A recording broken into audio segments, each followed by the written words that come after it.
Hi friends, నిన్న జరిగిన India versus Bangladesh మ్యాచ్లో ముందుగా బంగ్లాదేశ్ టాస్ విన్ అయి బౌలింగ్ తీసుకున్నారు. అయితే ముందుగా బ్యాటింగ్ చేసిన ఇండియా టీం రోహిత్ శర్మ అలాగే విరాట్ కోహ్లీ మంచి స్టార్ట్ అందించినప్పటికీ తర్వాత వరుసగా వికెట్లు కోల్పోయారు.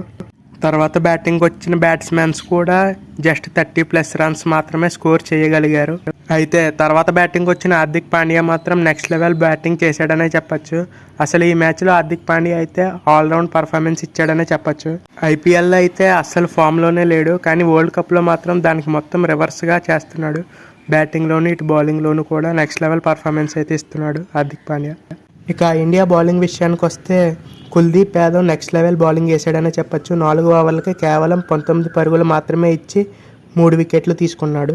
ఇక బుమ్రా 2 వికెట్లు, హర్షదీప్ సింగ్ 2 వికెట్లు, హార్దిక్ పాండ్యా 1 వికెట్ తీసుకున్నాడు. ఇక ఇండియా 50 పరుగుల తేడాతో విజయం సాధించింది. Please like, share and subscribe to our channel.